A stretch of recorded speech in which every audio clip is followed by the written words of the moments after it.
সম্মানিত দর্শক এবং শ্রোতাবৃন্দ, আমি যশোরী আপনাদের সকলকে জানাই সালামুন আলাইকুম। আমার কাছে আপনারা যে গ্রন্থটি দেখছেন, এটি হচ্ছে দুনিয়ার সর্বপ্রথম গ্রন্থ। এটি শেষ অবধি যাবে এবং পরকালেই এটি জান্নাতে এবং জাহান্নামের ম্যানুয়াল সব এর ভিতরে রয়েছে। এটা পরকালেও চলবে, এটি কোনো শেষ হবার নয়। এই গ্রন্থ যদি আপনার জীবন থেকে ছুটে যায় তাহলে মনে রাখবেন আপনার সব ছুটে গেল। সকল নলেজের উৎস গ্রন্থ এই আল কোরআন। এটিকে যখন আমি নিজের জ্ঞানের গ্রন্থ মেনে নিই, তখন আমি পাই শান্তি। আর এর ভিতরে রয়েছে আসল মুহাম্মাদুর রাসূলুল্লাহ। তাই তিনি আমাদেরকে কি শিক্ষা দিয়েছেন? আসুন আমরা ৪৬ নম্বর সূরা আল আহকাফের ৪ নম্বর আয়াত থেকে দেখি। এটি কি ১৪০০ বছরের মোহাম্মদ ইবনে আবদুল্লাহর গ্রন্থ, না দুনিয়ার শুরু দিন থেকে মুহাম্মাদুর রাসূলুল্লাহর গ্রন্থ? আসুন জেনে নিই। কুল মা কুনতু বিদআম মিনার রুসুল ওয়া মা আদরি মা ইউফআলু বি ওয়ালা বিকুম ইন আত্তাবিউ ইল্লা মা ইউহা ইলাইয়া ওয়া মা আনা ইল্লা নাযীরুম মুবিন। ৪৬ নম্বর সূরা আল আহকাফের ৯ নম্বর আয়াতে বলা হচ্ছে, তুমি বলে দাও, আমি রাসূল হিসেবে নতুন কোনো রাসূল নই, আর আমি জানি না আমার সাথে কি ব্যবহার করা হবে, আর তোমাদের সাথেও বা কেমন ব্যবহার করা হবে। আমি তো শুধু তাই মেনে চলি যে আমার কাছে ওহী যোগে আসে, আর আমি সুস্পষ্ট সতর্ককারী ছাড়া নই। এই রাসূলকে মানতে হবে।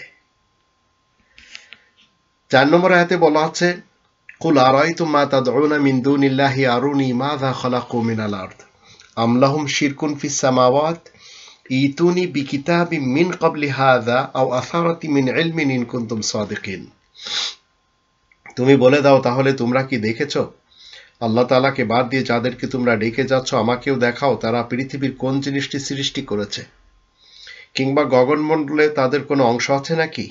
এই লিখিত কিতাবটির সাথে কিংবা পূর্বের লিখিত কোনো কিতাব তোমাদের কাছে থাকলে আমার কাছে নিয়ে এসো, কিংবা কোনো জ্ঞানের বিবরণ থাকলে তা এনে দেখাও, যদি তোমরা সত্যবাদী হয়ে থাকো। তো মিথ্যেবাদীরা এই কোরআনের উপরে অপবাদ দিচ্ছে যে এটি ১৪০০ বছরের গ্রন্থ। আর এই কোরআন একে একে মুহাম্মাদুর রাসূলুল্লাহর মাধ্যম দিয়ে বারবার কি বলছে?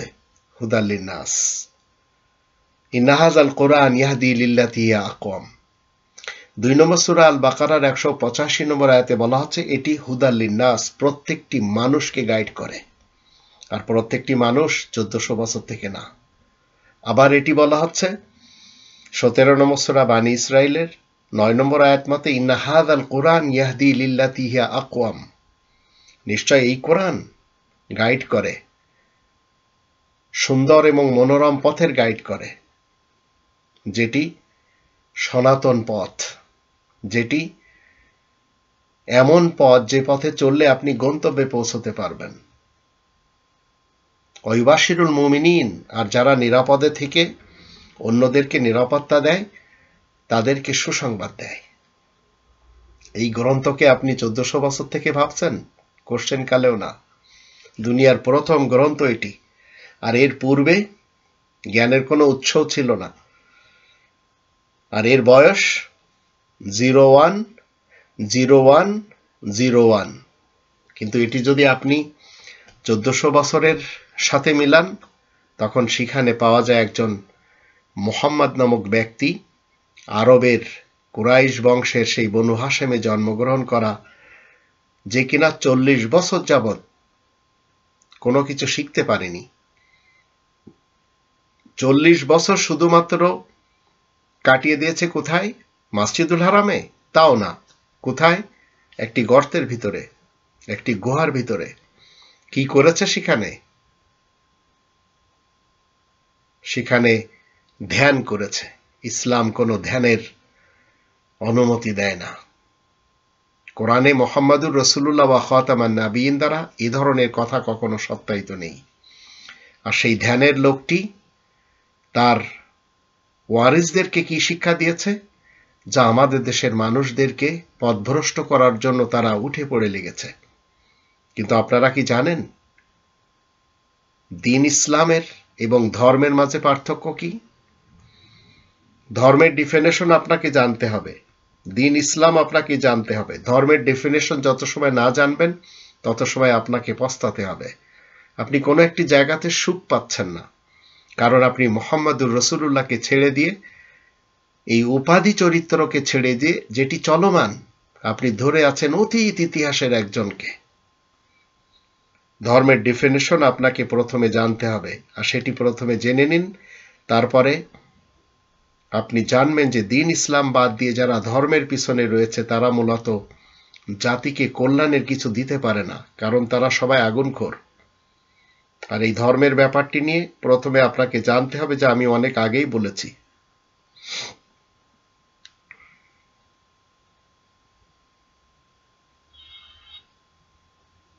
মনে রাখবেন, দ্বীন ইসলাম হচ্ছে আল্লাহ তাআলার পক্ষ থেকে বিধি বিধান মতে ফয়সালা দেওয়া। আর ধর্ম হলো, আজ রমজান মাস 2023 সাল, অনেক ব্যবসায়ীরা এমনও রয়েছেন মুসলমান শিয়া সুন্নি সালাফিদের মধ্যে 50 টাকার বাল 100 টাকা বিক্রি করে তারা মানুষকে ঠকান, এবং নামাজের সময় তারা ঠিক ইমাম বাড়িতে অথবা মসজিদে অথবা ইবাদতখানাতে যেয়ে তারা আল্লাহ তাআলার বন্দেগীতে ত্রুটি করেন না, কিন্তু মানুষকে ঠকাতে যেয়ে তারা ঠিকই 50 টাকার মাল 100 টাকা বিক্রি করছেন। এটাই মূলত ধর্ম। সকলকে জানাই সালাম। দ্বীন ইসলাম আপনাকে জানতে হবে, আর এই ধর্ম যদি আপনি না জানতে পারেন তাহলে কি হবে? আপনাকে ধর্মের জালে ফাঁসিয়ে দিয়েছে ভ্রান্ত ধার্মিক স্পিকাররা। সেই স্পিকারদের যদি আপনি না চিনতে পারেন, মেয়ের কবুল বলাটাই না যায়, মেয়ের কাছে কবুল করাতে যেতে হবে না, ওটাই জরুরি ভাবে ছেড়ে দিতে হবে। কবুল বাপ করাবে, মেয়ের বাপ।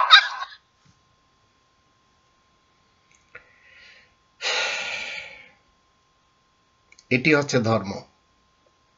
আর এই ধর্মের যারা কাহিনী করেন তারা আপনাকে আমাকে ধর্মের জালে ফাঁসানোর জন্য রাত দিন এক করে দিয়েছেন, কারণ এদের পিছনে এমন শক্তি কাজ করছে যে এরা মানুষকে কোরআনের দিকে কখনো ডাকে না। কোরআনের যখন আমরা 28 নম্বর সূরা আল কসাসের 22 থেকে 28 আয়াতগুলি পড়ি, সেখানে আমরা দেখতে পাই বিবাহের জন্য প্রথমে একজন মেয়েকে আল্লাহ তাআলা কি করেছেন,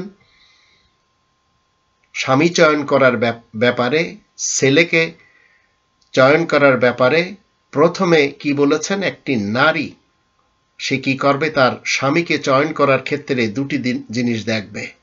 ইন্না খায়রা মান ইস্তাজারতাল কবিয়ুল আমিন, যে সে বিশ্বস্ত কিনা, বলবান কিনা। এটি প্রথমে অগ্রাধিকার দেওয়া হয়েছে। আর এই হুজুর নারী বিদ্বেষী যে কথাগুলি বললেন সেগুলি সালাফি মানহাজের সালাফি মুসলমানেরা গিলে গিলে খান।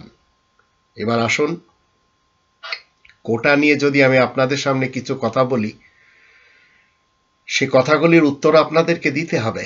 তবে একজন মুক্তিযোদ্ধার সন্তান কি বলতে চাচ্ছেন? আমার বাবা একজন মুক্তিযোদ্ধা, উনি 2 নং সেক্টরে যুদ্ধ করেছিলেন, আমি মুক্তিযোদ্ধার সন্তান। কিন্তু আমি যতদূর জানি যে বাংলাদেশ সরকার যথেষ্ট সুযোগ সুবিধা আমার বাবাকে দিচ্ছে, আমার ফ্যামিলিকে দিচ্ছে। বাবা প্রতি মাসে 20,000 টাকা ভাতা পাচ্ছে, এটাও একজন সরকারি চাকরিজীবীর বেতনের সাথে কোনো অংশে কম না। সেখানে আমার প্রয়োজন নেই তো যে আমি অন্য একজনের চাকরির সুযোগটা নষ্ট করার। আমি আমার বাবার বেতন থেকে আমি যেটুকু সুবিধা পাচ্ছি, আমি পড়াশোনা করতেছি, আমি পড়াশোনা করে আমি আমার মেধা দিয়ে বাকিটা যেতে চাই। আমার বাবা আমার জন্য করেছে, আমাকে করতে হবে আমার ছেলে সন্তানের জন্য। আমার ছেলে সন্তান আমার বাবার সুবিধা নিক বা আমি সুবিধা নেই, সেটা আমি চাচ্ছি না। এই দেশ সবার দেশ, সবারই অধিকার আছে। বিশেষ করে যারা মেধাবী প্রতিনিয়ত আমরা দেখি, আমি হলে থাকি, ঢাকা ইউনিভার্সিটি স্টুডেন্ট, আমি দেখি যে আমার ভাইয়েরা কি পরিমাণে কষ্ট করতেছে, আমার সিনিয়র জুনিয়র বেসমেটরা। প্রতিনিয়ত কি পরিমাণ কষ্ট করতেছে একটা চাকরির জন্য। সেইখানে আমি কেন পরিশ্রম মেনে আমি কেন সুযোগটা নিব? আমি এই জায়গায় আমি চাই ওদের সাথে আমি লড়তে। যদি আমি মেধায় ওদের সাথে না লড়তে পারি তাহলে আমি কিন্তু আমার মেধার পরিচয় দিতে পারবো না, যোগ্য না, আমি যোগ্য না। আমার বাবা একজন মুক্তিযোদ্ধা, উনি 2 নম্বর। অসাধারণ কথা বললেন ছেলেটি, আমি জানি না, চিনি না। আবার আমাদের দেশে এমন কিছু ভুয়া মুক্তিযোদ্ধাদের দেখা মিলে যাদের সন্তানদের এবং যাদের নাতি পুতিদের নামে এমন কিছু জিনিস আমরা দেখতে পাই। একটি মোটরসাইকেল, তার পিছনে মুক্তিযোদ্ধার নাতিন জামাই বলা হচ্ছে, সেখানে নেম প্লেটে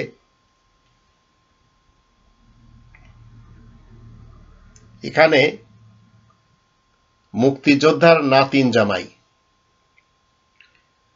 তো নাতিন জামাই কে? গাড়ির চালক নাকি গাড়ি? এটিও তো প্রশ্ন। কিন্তু আমি যশোরী আপনাদের সকলকে জানাতে চাই, যারা আজ মুক্তিযোদ্ধার কোটা নিয়ে যে এটি স্থায়ী থাকুক এবং এটি স্থায়ী থাকতে হবে, তো আপনাদের সকলকে আমি একটি প্রশ্ন ছুড়ে দেব, সেই প্রশ্নের উত্তর আপনারা খুঁজতে থাকবেন। ধরুন মুক্তিযোদ্ধার একজন সন্তান, তাকে বিয়ে দিতে হলো রাজাকারের একটি সন্তানের সাথে। মুক্তিযোদ্ধা তার মেয়ে বিয়ে দিল একটি রাজাকারের ছেলের সাথে, বা এর অপোজিট। এখন তার গর্ভের যে নাতি নাতনিরা হবে তারা কোন কোটাতে চাকরি নেবে? এটি একটি প্রশ্ন, এর উত্তর খুঁজতে থাকুন। একদিকে দেশের মানুষ আজ পর্যন্ত কিভাবে নামাজ পড়তে হয়, কিভাবে নামাজ কায়েম করতে হয় সেটিও স্থির করতে পারেনি, কারণ মসজিদুল হারামের নিয়ম নীতি মানতে দেওয়া হয় না। আর আমাদের দেশে সেই নিয়ম নীতি চলেও না, কারণ 2 নম্বর সূরা আল বাকারার 125 নম্বর আয়াতে মুহাম্মাদুর রাসূলুল্লাহ ওয়া খাতামান নাবিয়্যিন দ্বারা সত্যায়িত, ওয়াত্তাখিযু মিন মাকামি ইব্রাহিমা মুসাল্লা, ইব্রাহিমের দাঁড়ানোর স্থান থেকে কায়েমকৃত নামাজকে তোমরা নিয়ে নাও। এটি নিতে দেওয়া হয় না। এর জন্য হরেক রকমের সিস্টেম আমাদের দেশে রয়েছে। সালাফি সিস্টেম, সুন্নি সিস্টেম, শিয়া সিস্টেম, হিজবুত তাওহীদের সিস্টেম, আক্কাস বিন আব্দুর রশিদ হুজুরের সিস্টেম। 5টি সিস্টেম তো আমাদের দেশে রয়েছে। এছাড়া আরো অনেক সিস্টেম রয়েছে। কাদিয়ানীদের ভিন্ন সিস্টেম, বাহাইদের ভিন্ন সিস্টেম, আগাখানি, রাফিজি, বুহেরিদের ভিন্ন ভিন্ন সিস্টেম। তো এই সকল হুজুরদের কাছ থেকে কখনো কোরআনের সত্য মুহাম্মাদুর রাসূলুল্লাহ ওয়া খাতামান নাবিয়্যিন দ্বারা সত্যায়িত সিস্টেম খুঁজে পাবেন? কখনো পাবেন না।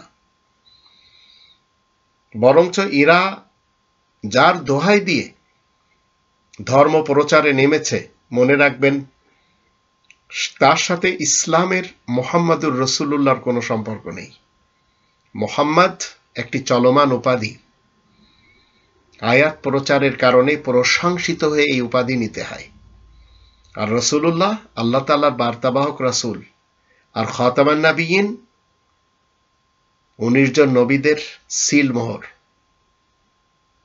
তাই এমন চরিত্র তোমাদের মধ্যকার কোনো পুরুষের বাবা, দাদা, নানা, পরনানা হতে পারে না। তো মুহাম্মাদুর রাসূলুল্লাহকে মানার চেষ্টা করুন। এবং এখানে দেখুন অত্যন্ত বিভৎস কুৎসিত আকৃতিতে আসে।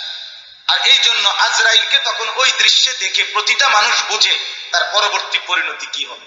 এই জন্য সে তখন দুনিয়ার হায়াত চায়, যে আল্লাহ একটু সুযোগ দেন, ওরে ফিরায় দেন। এই জন্য আল্লাহ বলে না, বান্দা হবে না। আল্লাহ তাআলার নামে মিথ্যাচার। কোরআনে জিবরাইল নামক কোনো ফেরেশতা অন্তত নেই। কোরআনে দুজনের নাম রয়েছে, জিবরিল এবং মিকাল। আর আজরাইল আর ইসরাফিল বলতেই নেই। এরা কোত্থেকে ওহী পেয়েছে? রহমানের ভার্সেস থেকে না, পেয়েছে শয়তানিক ভার্সেস থেকে। আর সেগুলি আপনাকে আমাকে শোনায় আপনাকে আমাকে কোরআনচ্যুত করার জন্য। আবার শুনুন, দেখাইবার পরে যদি আমি ফেরাউন নমরুদেরও সুযোগ দিতাম, তো নমরুদ ফেরাউনও জুনায়েদ বাগদাদি হয়ে যেত। ভালো হয়েছে। এখানে আবার নমরুদ নিয়ে আসা হলো। ফেরাউন তো কোরআনে রয়েছে দেশ প্রধানের উপাধি। নমরুদ ইসলাম নমরুদ মুক্ত, ইসলামে কোনো নমরুদ বলতে কেউ নেই। তো যেগুলি কোরআনে নেই সেগুলি আপনাদের কাছে ওহী কোত্থেকে আসে জিজ্ঞেস করুন। তারা কি বলবে জানেন? এই ওহীগুলি তাদের কাছে আসে শয়তান এবং ইবলিসের পক্ষ থেকে। কিন্তু 104 কিতাবের আলেম, আপনি তো কোরআনের মুফাসসির, আপনারে হারানোর জন্য আরো 103 কিতাব আগেই মুখস্থ করে রাখছে। সে মুসা আলাইহিস সালামকে ডিল করেছে, সে জেসাস ক্রাইস্টকে ডিল করেছে, সে সাইয়েদনা ইব্রাহিম আলাইহিস সালামকে ডিল করেছে, সে কোটি কোটি মানুষকে ডিল করেছে, হাজার হাজার নবীকে সে ডিল করেছে। সে 104 কিতাবের আলেম। শয়তানের পূজারী এত কণ্ঠ উঁচু করে বলছে যার অস্তিত্ব কোরআনে নেই।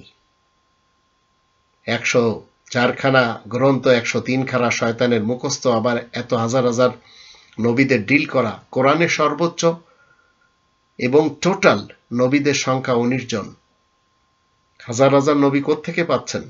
এগুলি সব শয়তানিক ভার্সেস থেকে, যা এই টাইপের হুজুররা ধর্মের নামে আমাদের দেশে ডেলিভারি দিচ্ছে।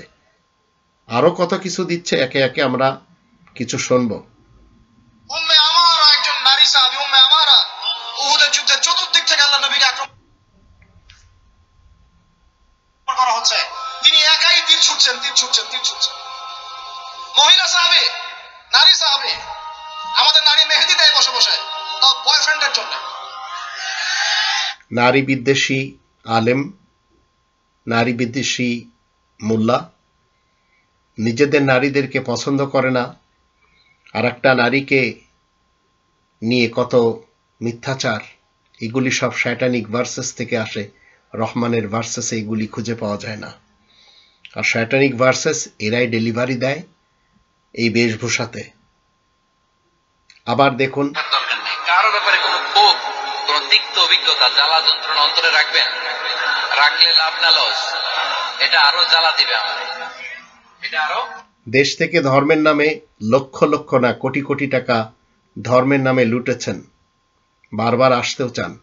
কারণ ধর্মের সবচেয়ে বড় মার্কেট পৃথিবীর ইতিহাসে, আল্লাহ তাআলার ইসলামী কিংডমে সবচেয়ে বড় মার্কেট বাংলাদেশ। এখন এখান থেকে তাকে সরিয়ে দেওয়া হয়েছে, আবার আসতে চান।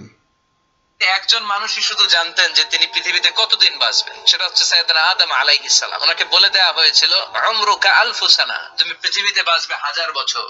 মিথ্যাচার, কোরআন বিরোধী স্টেটমেন্ট। আপনারা গিলে গিলে খান আর আমি আপনাদের সামনে তুলে ধরি। এবার আসুন, এটা অনেক মূল্যবান সূরা। বিষ্ণু বলেছেন এই সূরাটা যে পড়বে তার কবরের আযাব হবে না। আল্লাহুম্মা আজিরনি মিনান নার, এটি কি কোনো সূরা? কখনো না। আবার যারা বলে তাবারাকাল্লাজি পড়লে কবরের আযাব মাফ হয়, মুহাম্মাদুর রাসূলুল্লাহ আমাদেরকে শিক্ষা দিয়েছেন কবরে কোনো আযাব হয় না। কার কথা মানবেন, মুহাম্মদ ইবনে আব্দুল্লাহ সাহেবের না মুহাম্মাদুর রাসূলুল্লাহর? চিন্তা আপনাদেরকে করতে হবে। এবার আসুন, দুইটা নামাজ আছে, এটা আমরা পড়ি না, বা অনেকে পড়ি অনেকে অবহেলা করি, কিন্তু এটা বড় ফজিলত আছে। বলবো, বেলাল রাদিয়াল্লাহু আনহু নাম শুনেছেন? যখনই নবী সাল্লাল্লাহু আলাইহি ওয়াসাল্লাম জান্নাতে যেতেন, মানে জান্নাত আল্লাহ পাক তাকে দেখাতেন, তখনই তিনি তার বেলাল রাদিয়াল্লাহু আনহু পায়ের শব্দ শুনতে পারতেন। বেলাল রাদিয়াল্লাহু আনহু পায়ের শব্দ তিনি শুনতে পারতেন। একজন যোগ্য নেতা যিনি, তিনি তার অনুসারীর পায়ের শব্দও চিনেন। আলিমুল গায়ব, আল্লাহ ব্যতীত আর কেউ হতে পারেন? জান্নাতে কে হাঁটছেন আর একজন কোত্থেকে সেই আওয়াজ শুনছেন? এগুলি যদি একে একে আপনি এবং আমি না ধরা শুরু করি, এরা লাগামহীন ভাবে বলে যাবে। এদের মুখে লাগাম দিন। এদেরকে আপনারা জিজ্ঞেস করুন যে আপনি যে ইতিহাস বলছেন, আপনি যে কথাগুলি বলছেন, এগুলি কি বলার জন্য এই পৃথিবীতে আপনাকে আমাকে আল্লাহ পাঠিয়েছেন? আবার এখানে বাংলাদেশে তো সাহস থাকে বাংলাদেশে আসুক। জীবনের কোনো না কোনো সময়ে এর প্রায়শ্চিত্ত আপনাকে করতে হবে, জীবনের কোনো না কোনো সময়। একজন চ্যালেঞ্জ করছে বাংলাদেশে আসুক, আর একজন প্রায়শ্চিত্তের জন্য বদদোয়া করছে। দুজনে দুটো মতলব। আবার অনেকেই কওমি জননী উপাধিও দিয়েছেন। সাল্লাল্লাহু আলাইহি ওয়াসাল্লাম বলেছেন যে এই দোয়া পড়ার পরে যদি কেউ সকালে পড়ে রাত্রেটাকে মারা যায় জান্নাতে চলে যাবে।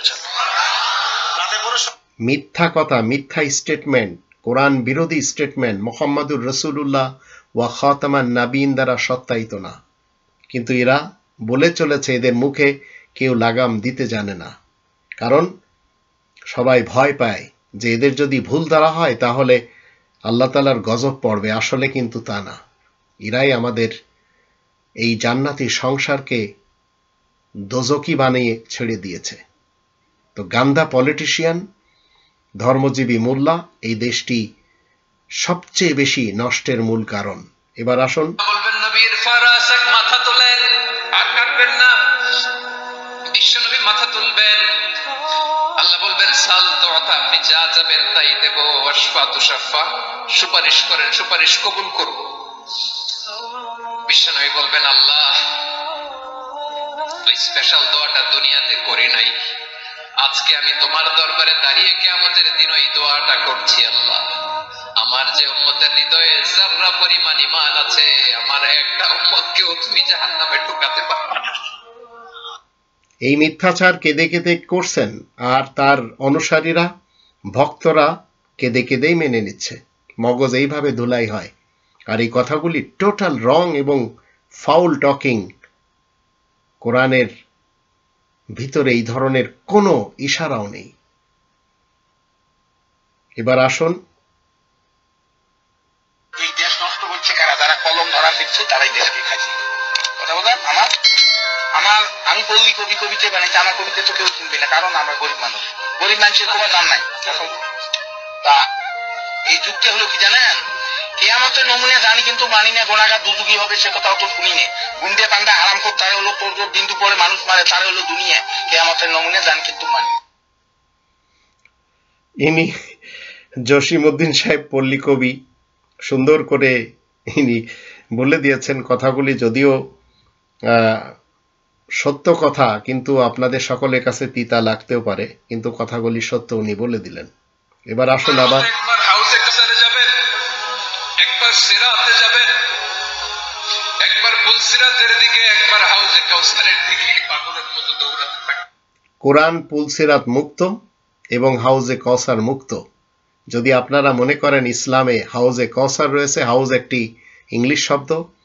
কোরআনের একটি সূরা আছে আল কাউসার, এর অর্থ হাউজে কাউসার না। এর শুরুতে হাউজ যারা বসিয়েছে মনে রাখবেন এরাই কোরআনের শত্রু। পুলসিরাত বলতে কোরআনে কোনো কিছু নেই। এই দুটি মতবাদ দিতে যে এনাকে ক্রন্দন করতে হচ্ছে, কাদা লাগছে। আর যেগুলি কেঁদে কেঁদে বলা হয় সেগুলি খুব খায় মানুষেরা। এবার আসুন আরেকটি মিথ্যাচার।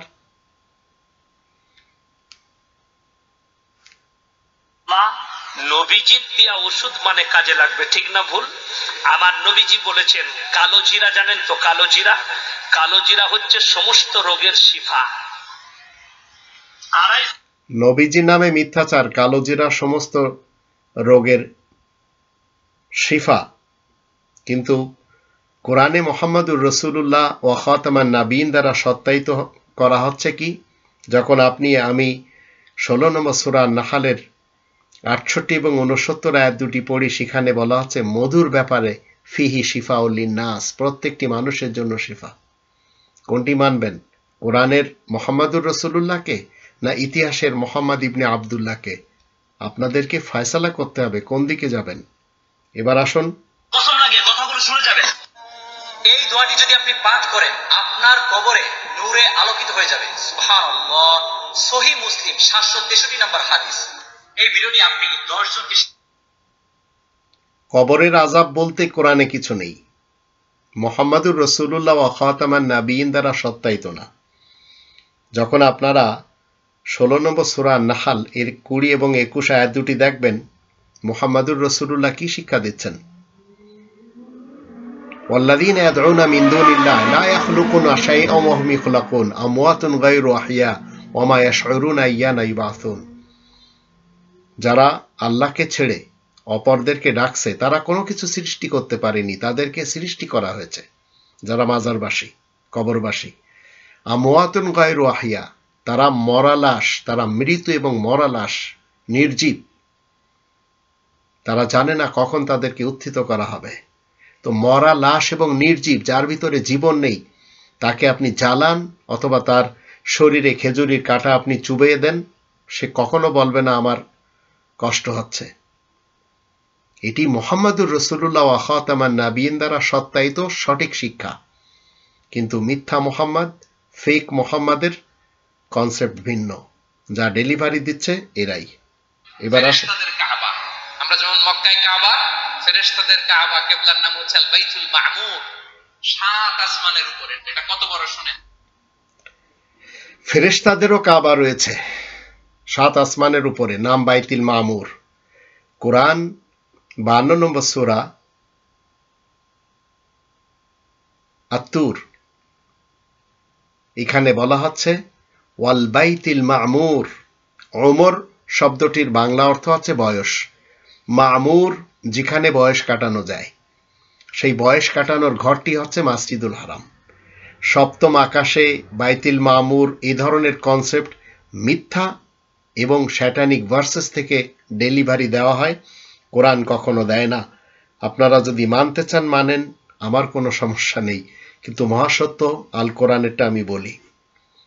এবার আসুন হেফাজতের নেতাদের যে মতবাদ সেটিও একটু শুনে নিন, আর একজন হেফাজত যে কিনা তাদের বিপক্ষে। সম্মানিত প্রিয় ভাইরা, নূর হোসেন কাশিমি সাহেব মারা গিয়েছেন। তাকে কবরে রিসিভ করার জন্য আল্লামা শফি রহিমাহুল্লাহ, চরমনার পীর সহ অনেকেই নাকি কবরে এগিয়ে আসবেন। নাউজুবিল্লাহি মিন জালিক। কথাটি কে বলেছেন? খুরশিদ আলম কাশিমি। তার মুখেই কথাটা শুনুন। ভিডিওটি না টেনে শুরু থেকে শেষ পর্যন্ত শোনার অনুরোধ রইল। কবরে গেলে বুঝছি মাস্তানি কারে কয়, আমও গাইজে গেছে গা। আল্লামা নূর হুসাইন কাসিমি রাহিমাহুল্লাহ গেছেন, সমস্যা নাই, গেছেন, জায়গা মতো গেছেন। ওনাকে রিসিভ করার জন্য আপনার হাজারে আহমদ শফি উপস্থিত। ওনাকে রিসিভ করার জন্য উজাইর হযরত চলে আসবেন। ওনাকে রিসিভ করার জন্য সরওয়ার মরহুম বিশ্বাস চলে আসবেন। ওনাকে রিসিভ করার জন্য ইমাম বুখারী, মুসলিম, তিরমিজি, আবু দাউদ ওনার কবরে।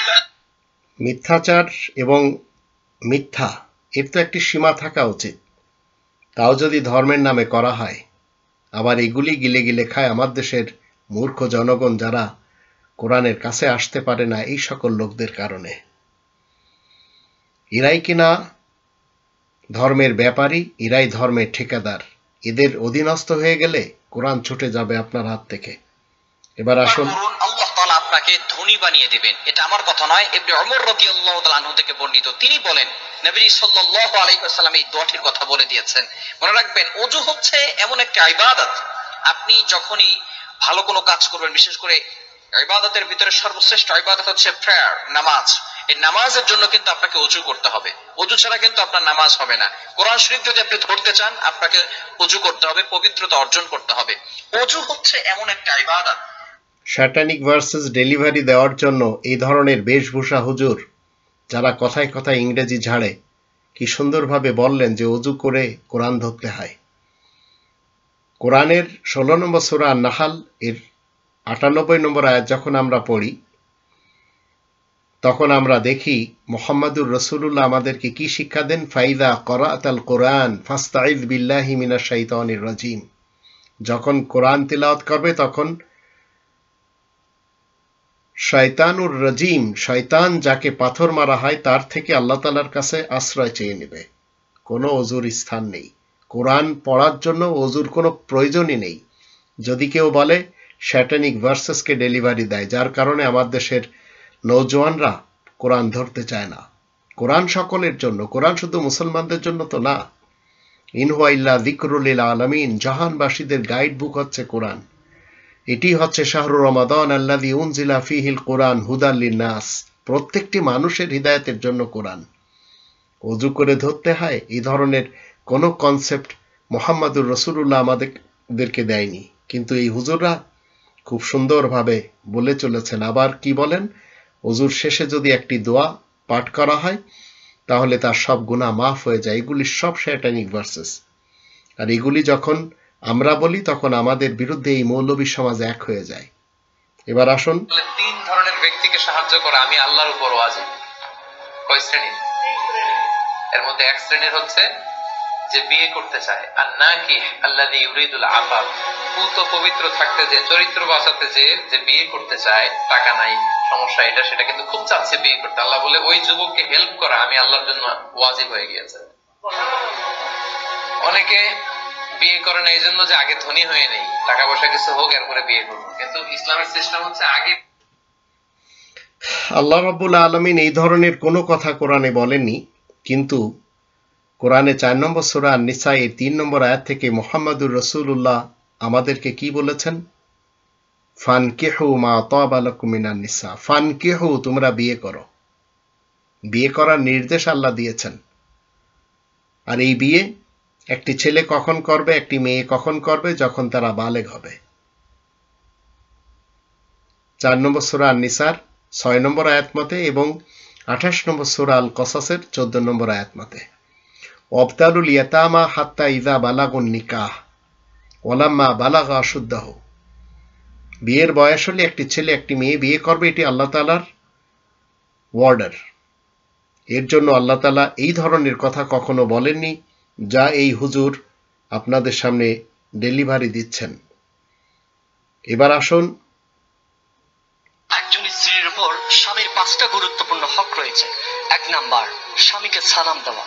2 নাম্বার, স্বামীর সাথে নরম সুরে কথা বলা। 3 নাম্বার, স্বামীর ঘরটাকে শান্তিময় করে রাখা। 4 নাম্বার, স্বামী অপছন্দ করে এমন কাজ না করা। 5 নাম্বার, সবসময় নিজেকে পরপুরুষ থেকে হেফাজত করা। এটি নারী বিদ্বেষী ওয়াজ, 5 প্রকারের ওয়াজ ইনি শোনালেন, কিন্তু পুরুষদের নিয়ে এনার কাছে ওয়াজ নেই। এর বিপরীত যে একজন পুরুষেরও উচিত সেটি ইনি বলতে চাচ্ছেন না, কারণ ইনারা নারীদেরকে এখনো মানুষ বলে ভাবছেন না। এরপরে আসুন, ফরজ সালাতের পরে আমরা মুনাজাত দেওয়ার জন্য পাগল হয়ে যাই, কিন্তু বিশ্বনবী সালাম ফেরানোর পরে সর্বপ্রথম যে আওয়াজটা করতেন সেটা হচ্ছে আল্লাহু আকবার। এরপর 3 বার পড়তেন আস্তাগফিরুল্লাহ আস্তাগফিরুল্লাহ আস্তাগফিরুল্লাহ। এরপর আয়াতুল কুরসি একবার, মান ক্বারা আয়াতুল কুরসি দুপুরে। মিথ্যাচার, এগুলি সব মিথ্যা। আপনারা হয়তো বলতে পারবেন না, কারণ আপনাদের কাছে সেই নলেজটুকু এখনো আসেনি। তাই কোরআন স্টাডি করুন। মসজিদুল হারামে আপনি যান, আজ যেভাবে যে ভঙ্গিতে যখন যত রাকাত পড়ানো হচ্ছে, ঠিক এইভাবে প্রত্যেকটি নবী এবং রাসূল এখানে এইভাবে নামাজ পড়িয়ে চলে গেছেন। সেখানে এই প্র্যাকটিস কখনো ছিল না, আজও নেই, আগামীতে হবে না। এবার আসুন, একটা দোয়া পড়বেন, আপনি 10 লক্ষ নেকি পাবেন ইনশাআল্লাহ। কত লক্ষ? 10 লক্ষ।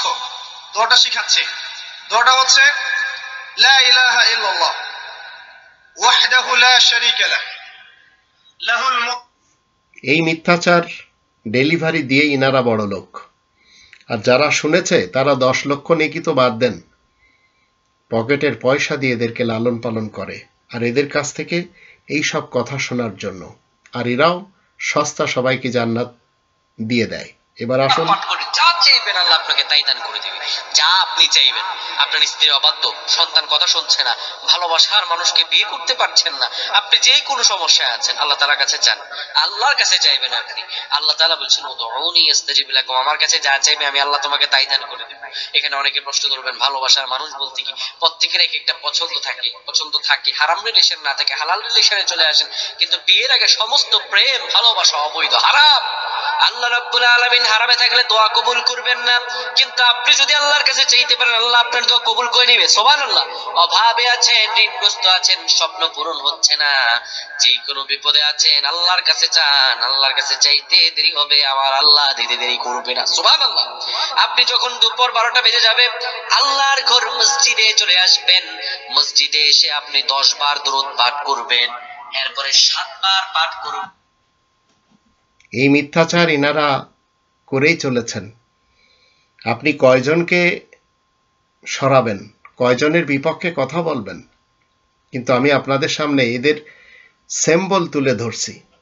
এরা সিম্বলিক হুজুর, এরা সবাই আপনাদেরই কাছ থেকে টাকা পয়সা নিয়ে কোটিপতি হয়েছে। এবার আসুন, সুবহানাল্লাহি ওয়া বিহামদিহি, এই সামান্য ছোট্ট অংশটুকু, শুধুমাত্র সুবহানাল্লাহি ওয়া বিহামদিহি, এই অংশটুকু যদি কোনো ব্যক্তি যদি দৈনিক 100 বার পড়ে, যদি মরুভূমির বালু পরিমাণ যদি গুনাহ থাকে, আল্লাহ মাফ করে দেবে। আর এক মিথ্যা, টাটকা মিথ্যা যাকে বলে, এবং জেনে শুনে, এরা সবাই জেনে শুনে কোরআনের মহাসত্যের সাথে তাদের মহামিথ্যাকে সংমিশ্রণ করে। অথচ 2 নম্বর সূরা আল বাকারা এর 42 নম্বর আয়াতে মুহাম্মদুর রাসূলুল্লাহ আমাদেরকে কি শিক্ষা দিয়েছেন? ওয়ালা তালবিসুল হাক্কা বিল বাতিল ওয়া তাকতুমুল হাক্কা ওয়া আনতুম তা'লামুন। তোমরা সত্যের সাথে মিথ্যাকে সংমিশ্রণ করো না, কিন্তু জেনে শুনে তোমরা সত্যকে গোপন করে যাচ্ছ। আর সত্য 2 নম্বর সূরা আল বাকারার 147 নম্বর আয়াতে বলা হচ্ছে, আল হাক্কু মির রব্বিকা ফালা তাকুনান্না মিনাল মুমতারিন। মহাসত্য তোমার রবের পক্ষ থেকে এসেছে, তাই সন্দেহ পোষণকারীদের দলে শামিল হবে না। আবার দেখুন, ওই স্পেশাল দোয়াটা দুনিয়াতে করি নাই, আজকে আমি তোমার দরবারে দাঁড়িয়ে কিয়ামতের দিন ওই দোয়াটা করছি। আল্লাহ, আমার যে উম্মতের হৃদয়ে যারা, এর আগেও একবার শুনেছেন, কিন্তু এই সব কথাগুলি বলতে গেলে এত সেন্সিটিভ যে কিয়ামতের মাঠে তিনি যাকে বিশ্বনবী মনে করেছেন, আখিরি নবী, আখিরি রাসূল মনে করেছেন, তার সাথে আল্লাহকে কিভাবে, একজন খালিক আর একজন মাখলুককে কিভাবে এক জায়গায় করে এই ধর্মীয় নাটক মানুষের সামনে তুলে ধরছে, আর মানুষেরা মেনেই নিচ্ছে। তদন্ত করার জন্য তাদের কাছে পর্যাপ্ত এলেম নেই, কারণ কোরআনের যে 5টি দাবি, সেই 5টি দাবি তারা পুরা করতে পারে না। আর 5টি দাবি, কোরআনকে 100% বিশ্বাস করতে হবে, কোরআনের ভাষায় কোরআনকে শিখতে হবে, মাতৃভাষায় কোরআনকে জানতে হবে, কোরআন মতে নিজের জীবন পরিচালনা করতে হবে, আর 5 নম্বর হচ্ছে কোরআনের তাবলীগ করতে হবে।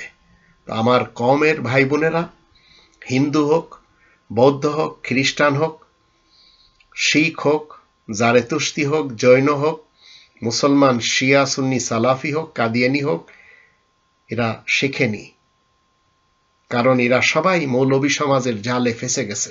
অতীতকাল থেকে কেউ জৌনপুরীর পীরদের পিছনে জীবন কাটিয়ে দিয়েছে, কেউ ফুরফুরার পীরদের পিছনে জীবন কাটিয়ে দিয়েছে, কেউ আটরশি, কেউ চরমোনাই, কেউ শস্যিনা, এদের পিছনে জীবন কাটিয়ে শেষ হয়ে গেছে, কিন্তু কোরআন পড়ার সুযোগ হয়নি।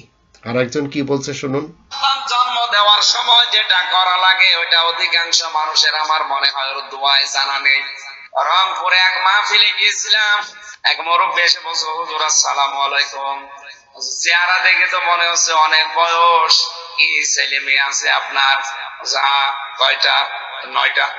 9টা ছেলে মেয়ে হয়ে গেছে।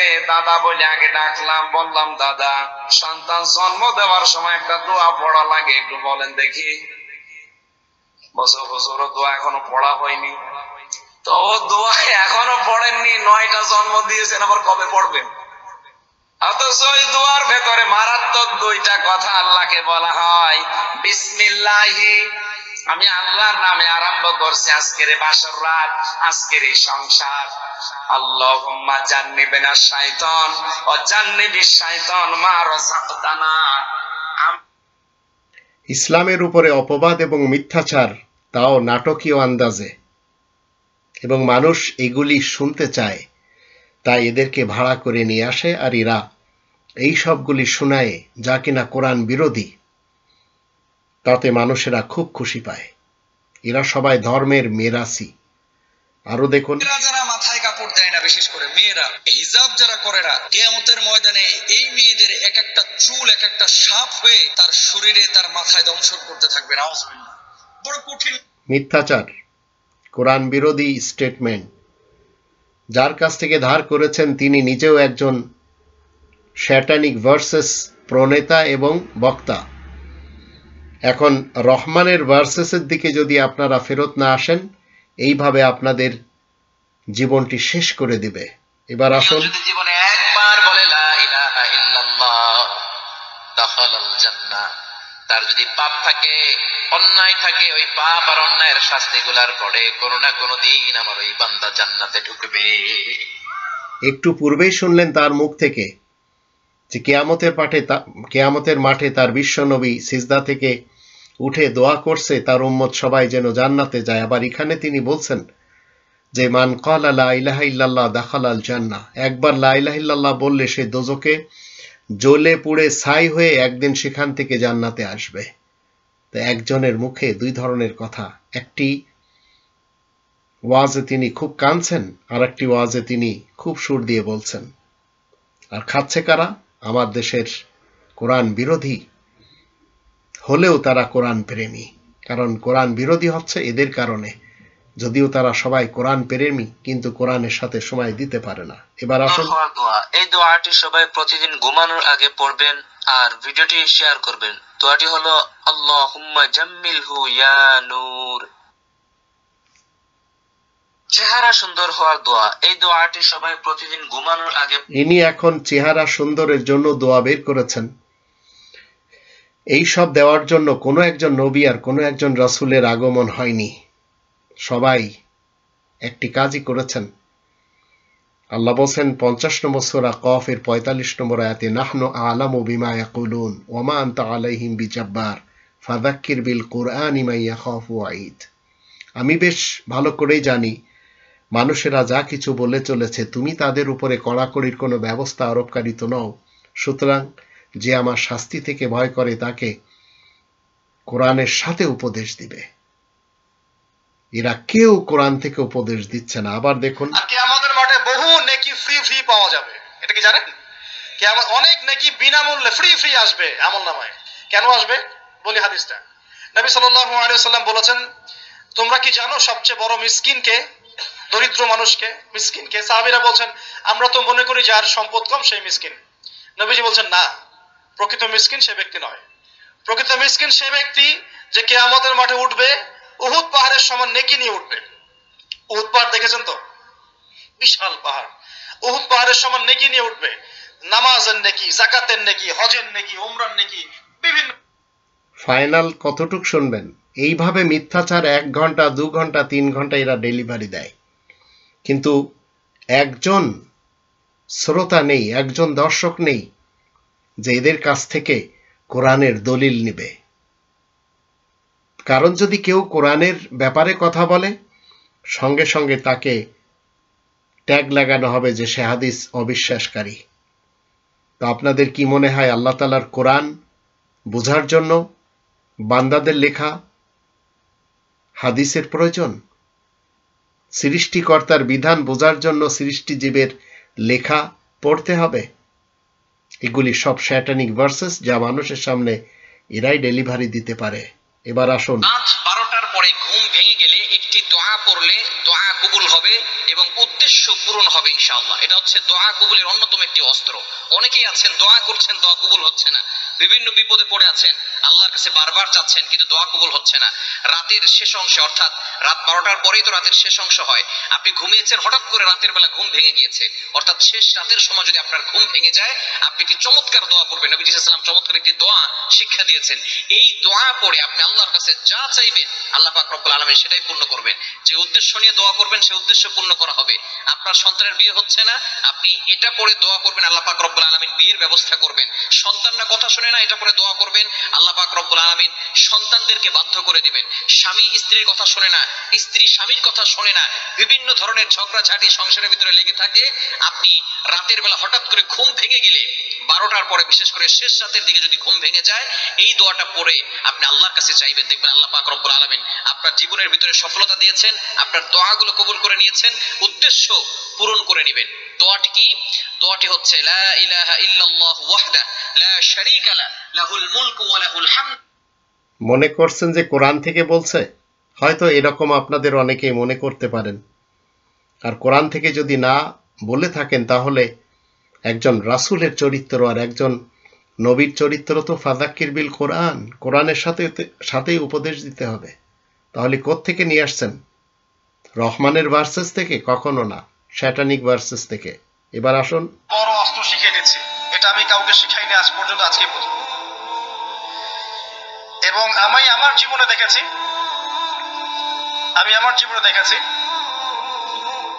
এই ওসিলা করে যা চেয়েছি পাইনি এমন কোনোদিনও যায় নাই। আলহামদুলিল্লাহ, আমি সম্পূর্ণ আল্লাহ পাকের কৃতজ্ঞতা এবং শুকরিয়া আদায় করছি। এইটা ওসিলা করে আমি যা চেয়েছি আমি সারা জীবনে তাই পেয়েছি। এবং আমি বিশ্বাস করি আমি যা পেয়েছি, এই বয়সে আমি যা পেয়েছি, আল্লাহ পাক কোটি কোটি মানুষকে তা দেন নাই। এটা আমি বিশ্বাস করি। এই বয়সে আমি যা পেয়েছি, আল্লাহ পাক আমাকে যা দিয়েছেন, যত দিয়েছেন, কোটি কোটি মানুষকে আল্লাহ পাক তা দেন নাই। আমি এমনটাই মনে করি। ভিডিও শেষ হয়ে গেল, কিন্তু সেই দোহাইটা জানা গেল না। তবে ইনার জানা উচিত এবং আমার দেশের মানুষের জানা উচিত, গরিবদের পকেটের পয়সা নিয়ে পুদ্দারি দেখানো আর গরিবদের কাছ থেকে টাকা পয়সা হাতিয়ে নিয়ে আল্লাহ তাআলার প্রশংসা করা ঠিক সেই আবেদ ড্রাইভারের মতো, যে কিনা প্রশ্নপত্র ফাঁস করে অযোগ্যদেরকে বিসিএস ক্যাডার বানিয়ে দেশের বড় বড় সেক্টরে বসিয়ে দিয়েছে। এরাও সেই একই কায়দায়, কিন্তু ধরন একটু ভিন্ন। এরপরেও যদি আপনারা মনে করেন যে রবের শান্তির রাজ্যে আপনি এবং আমি এদের পিছনে গেলে কি পাবো, এদের পিছনে গেলে স্বর্গ পাবো, তো স্বর্গ অন্তত পাওয়া যাবে না, তবে এর বিপরীতটা পাওয়া যাবে এই জগতে এবং পরজগতে। কারণ স্বর্গ পেতে হলে আপনাকে এই রব্বানি গ্রন্থের দিকে আসতে হবে, এই কনস্টিটিউশনের দিকে আসতে হবে। এর বিপরীত রবের শান্তির রাজ্যে 4 প্রকারের কনস্টিটিউশন চলে। এই 4 প্রকারের কনস্টিটিউশন যারা মানবে তারা সবাই ধ্বংস হয়ে থাকবে। গণতন্ত্রের কনস্টিটিউশন, রাজতন্ত্রের, সমাজতন্ত্রের এবং মোল্লাতন্ত্রের। আর আমাদের দেশে 2টি কনস্টিটিউশন চলে, একটি হচ্ছে গণতন্ত্রের কনস্টিটিউশন আর একটি হচ্ছে মোল্লাতন্ত্রের কনস্টিটিউশন। তাই আমাদের দেশের মানুষ কেউ সালাফি মুসলমান, কেউ সুন্নি মুসলমান, কেউ শিয়া মুসলমান, কেউ কাদিয়ানি মুসলমান, কেউ দেওবন্দি মুসলমান, কেউ বেরেলভি মুসলমান, কেউ হিফাজতের মুসলমান, কেউ তরিকতের মুসলমান, আবার কেউ চরমোনাই, শর্ষিনা, আটরশি, দেওয়ানবাগ, কুতুববাগ, মাইজ ভান্ডার, এই টাইপের মুসলমান। আর সর্বশেষ বিশাল 2টি পার্টির বিএনপি মার্কা মুসলমান এবং বিএএল মার্কা মুসলমান। কোরআনের কনস্টিটিউশন বাদ দিয়ে আপনি যত পোদ্দারি দেখান আর যত বড় আপনি ইবাদত গুজার হন, অন্তত কোনো লাভ নেই।